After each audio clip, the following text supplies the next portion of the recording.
Good morning, boys and girls. This is Mrs. Jovane-Flynn, and we're back for the next chapter of Tales of the Fourth Grade Nothing, written by Judy Blume.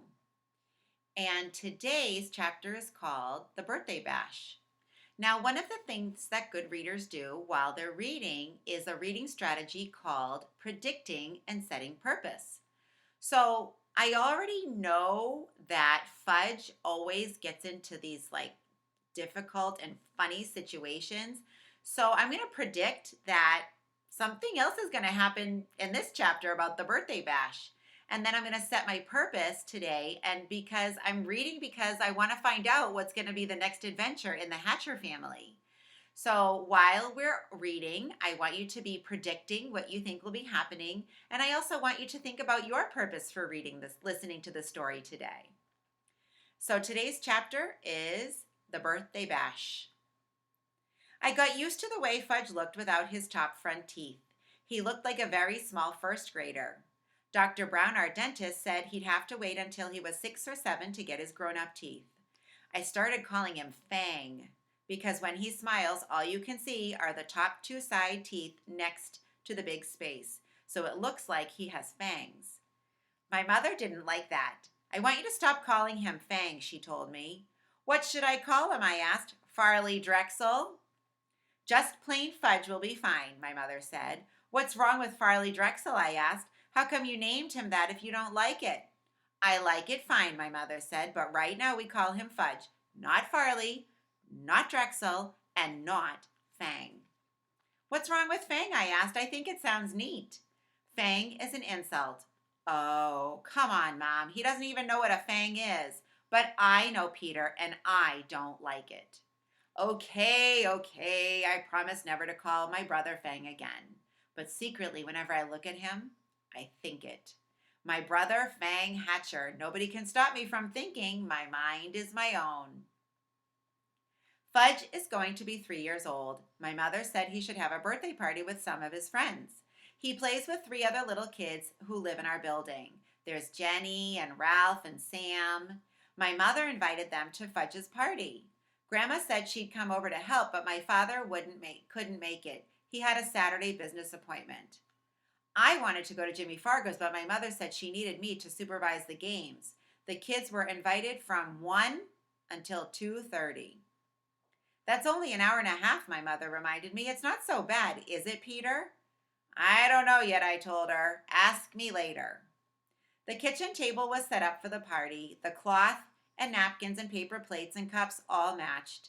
She had pictures of Superman on them. Right before party time, Grandma tried to change Fudge into his new suit, but he screamed his head off. No suit, no suit, no, no, no. My mother tried to reason with him. It's your birthday, Fudgy. All your friends are coming. You want to look like a big boy, don't you? While she was talking to him, she managed to get him into his shirt and his pants. But he wouldn't let her put on his shoes. He kicked and carried on until my mother and grandmother were both black and blue. Finally, they decided as long as he was in his suit, his feet didn't matter, so he wore his old bedroom slippers. Ralph arrived first. He's really fat, and he isn't even 4 years old. He doesn't say much either. He grunts and grabs a lot. Usually his mouth is stuffed full of something. So the first thing Ralph did was wander into the kitchen. He looked around for something to eat, but Grandma was guarding the place. She kept telling him, no, no, must wait until the other children arrive. Jenny arrived next. She was wearing little white gloves and party shoes. She even carried a pocketbook. Besides that, she had on dirty jeans and an old sweater. Her mother apologized for her clothes, but she said she couldn't do anything with Jenny lately, especially since she had taken to biting. What does she bite? I asked, thinking about furniture or toys or stuff like that. She bites people, Jenny's mom said, but you don't have to worry about it unless her teeth go through the skin. Otherwise, it's perfectly safe. I thought, oh, poor old Fudgy, he can't even bite back since he hasn't got any top front teeth. I looked at Jenny. She seemed so innocent, it was hard to believe she was a vampire. Sam came last. He carried a big present for Fudge, but he was crying. It's just a stage he's going through, his mother explained. Everything scares him, especially birthday parties. But he'll be fine, won't you, Sam? Sam grabbed onto his mother's leg and screamed, "Take me home! Take me home!" Somehow Sam's mother untangled herself from Sam's grip and left. So at 1:05, we were ready to begin. We had an eater, a biter, and a crier. I thought that 2:30 would never come. I also thought my mother was slightly crazy for dreaming up the party in the first place. Doesn't Fudge have any normal friends? I whispered. Oh, there's nothing wrong with Fudgy's friends, my mother whispered back. All small children are like this. Grandma got them seated around the kitchen table. She put a party hat on each kid's head. Sam screamed, "Get it off! Get it off!" But the others wore their hats and they didn't complain. My mother snapped a picture of them with her new camera. Then Grandma turned off the lights and my mother lit the candles on Fudge's cake. It had chocolate frosting, the big yellow roses. I led the singing of Happy Birthday. My mother carried the cake across the kitchen to the party table and set it down in front of Fudge. Sam cried, "Too dark, too dark!" So Grandma had to turn on the kitchen lights before Fudge blew out his candles. When he was finished blowing, he reached out and grabbed a rose off his cake. He shoved it into his mouth. "Oh, Fudge," my mother said, "look what you did." But Grandma said, "It's his birthday. He can do whatever he wants." So Fudge reached over and grabbed a second rose. I guess Fat Ralph couldn't stand seeing Fudge eat those yellow roses because he grabbed one too. By that time, the cake looked pretty messy. My mother finally came to her senses, took the cake away, and sliced it up. Each kid got a Dixie cup, a small piece of cake, and some milk. But Jenny hollered, "Where's my rose? I want one too," because her slice of birthday cake didn't have one. My mother explained that the roses were only decorations and there were not enough to go around. Jenny seemed to accept that, but when Grandma stood over her to help her open her Dixie cup ice cream, Jenny bit my grandmother on the hand. "She bit me," Grandmother cried. "Did it break the skin?" my mother asked. "No, I don't think so," my grandmother said, checking. "Good, then it's nothing to worry about," my mother told her. Grandma went into the bathroom to put some medicine on it right away. She wasn't taking any chances. Ralph was the first one to finish his food. "More, more, more," he sang, holding up his empty plate. "I don't think you should give him any more," I whispered to my mother. "Look how fat he is now." "Oh, Peter, this is a party. Let him eat whatever he wants." "Okay," I said. "Why should I care how fat he gets?" My mother served Ralph a second piece of cake. He threw up right after he finished it. Me and Grandma took the kids into the living room while my mother cleaned up the mess. Grandma told Fudge he could open his presents while his friends watched. Jenny brought him a musical Jack-in-the-Box. When you turn the handle around, it plays "Pop Goes the Weasel." When you reach the part of the song about Pop, the top opens and a funny clown jumps out. Fudge loved it. He clapped his hands and laughed, but Sam started to scream, "No, no more, take it away." He hid his face in his hands and wouldn't look up until Grandma promised to put the Jack-in-the-Box in another room. Fudge opened Ralph's present next. It was a little wind-up car that ran all over the floor. I kind of liked it myself. So did Ralph, because he grabbed it away from Fudge and said, "Mine." "No," Fudge shouted, "mine." When my mother heard the racket, she ran in from the kitchen. She explained to Ralph that he had brought the car to Fudge because it was his birthday. But Ralph wouldn't listen. I guess my mother was afraid he might throw up again, and this time on the living room rug. So she begged Fudge to let Ralph play with the car for a few minutes. But Ralph kept screaming that it was his car. So Fudge started to cry. Finally, my mother took the car away and said, "Let's see what Sam brought you." Fudge liked that idea. He forgot about the little car as he ripped the paper and the ribbon off of Sam's package. It turned out to be a big picture dictionary. The same kind the Yarbies brought me a couple of months ago. Fudge got mad when he saw the book. "No," he yelled, "no more book." And he threw it across the room. "Fudge, that was terrible," my mother said. "You mustn't do that to the nice book." "No book," Fudge said. Sam cried. "He doesn't like it. He doesn't like my present. I want to go home. I want to go home." Grandma tried to comfort Sam while my mother picked up the book. She gathered the wrapping paper and the ribbons and the card together. Fudge didn't even look at any of the birthday cards. "Oh well, he can't read, so I guess it doesn't make any difference." "Peter," my mother said, "let's start the games. Now! Quick!"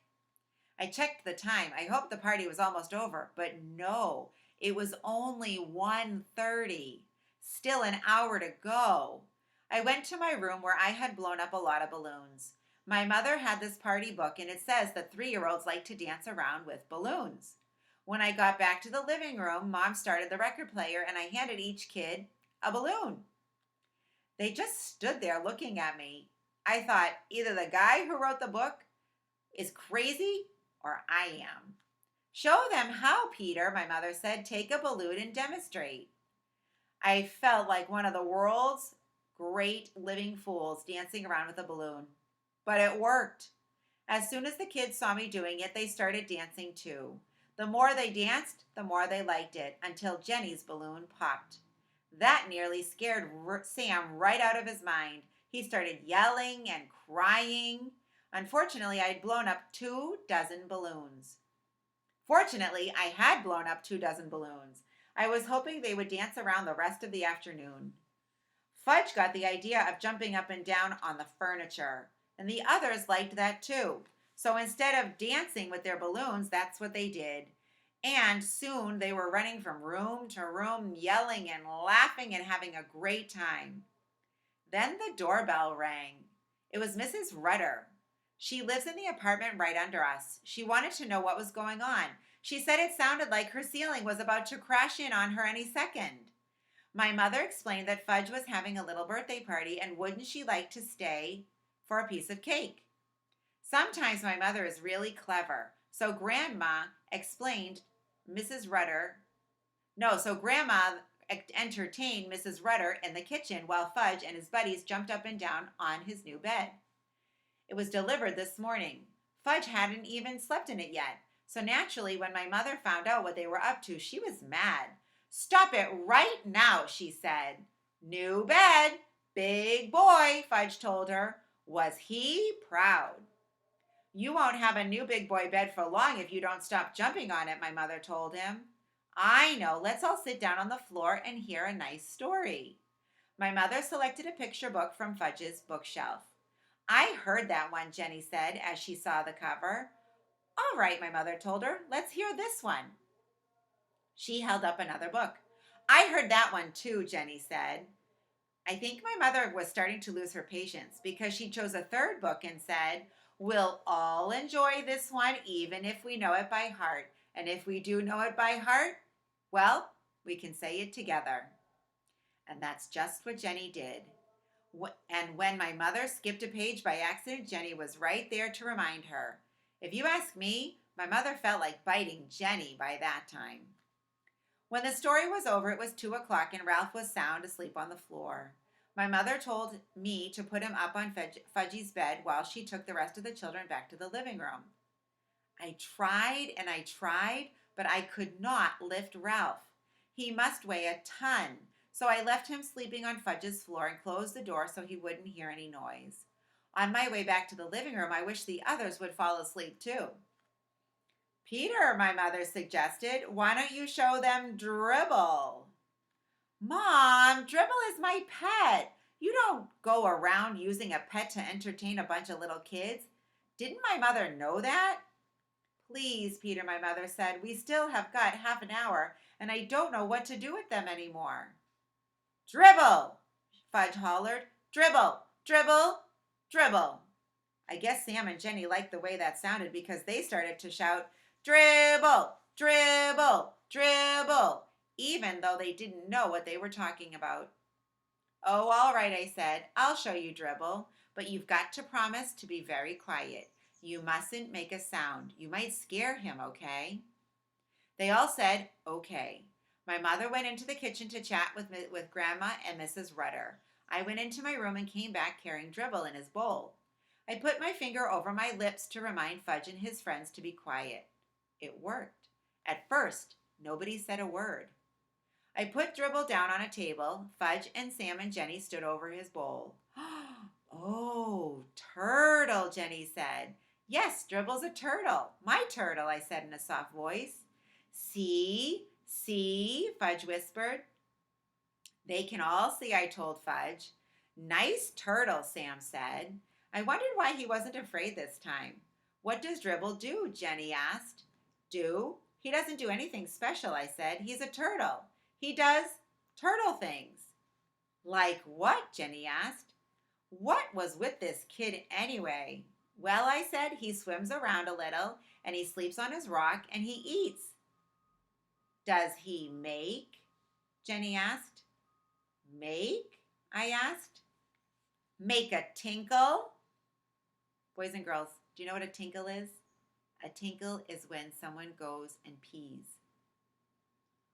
Oh, that. Well, sure, I guess so.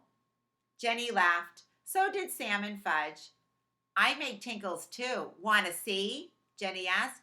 No, I said. See, Fudge laughed, pointing at Jenny. Jenny had a big smile on her face. Next thing I knew, there was a puddle on the rug. Mom, I collared, come quick! My mother dashed in from the kitchen. What, Peter, what is it? Just look at what Jenny did, I said. What is that? My mother asked, eyeing the puddle on the floor. She made on the floor, I said, and on purpose. Oh, Jenny, my mother cried, you didn't. Did too, Jenny smiled. Oh, that was very naughty, my mother told her. You come with me. She scooped up Jenny and carried her into the bathroom. After that, Mom mopped up the puddle. Finally, the doorbell rang. It was 2:30. The party was over. I could hardly believe it. I was beginning to think it would never end. First, Ralph's mother came. She had to wake him up to get him out of the apartment. I guess even she couldn't carry him.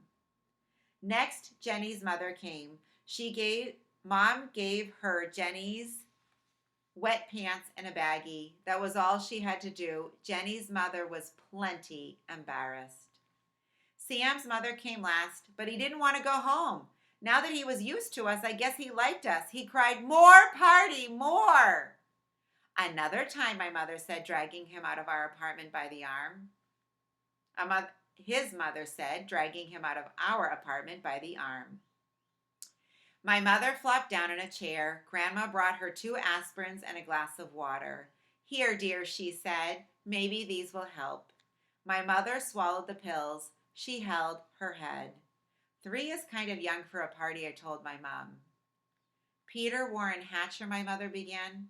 Yes, I asked. You are absolutely right. I flopped down next to my mother. She put her arm around me. Then we both watched Fudge work his new Jack-in-the-Box. Later, when my father came home, he said, how did Fudge's party go? My mother and I both looked at each other and we laughed. Oh my goodness, I tell you, there is never a dull moment in the Hatcher house with Fudge, and now this time with his friends. So, how was our prediction? Did we think that Fudge was going to get into another unusual situation? Yes, and this time with his little friends for his birthday party. And our purpose was to enjoy another chapter with Fudge and Peter and the family. So, today, our reading strategy that we practiced was predicting and also setting purpose for our reading. Boys and girls, I hope you enjoyed today's chapter, and I hope you join us again tomorrow for our next chapter of Tales of the Fourth Grade Nothing. Have a wonderful afternoon.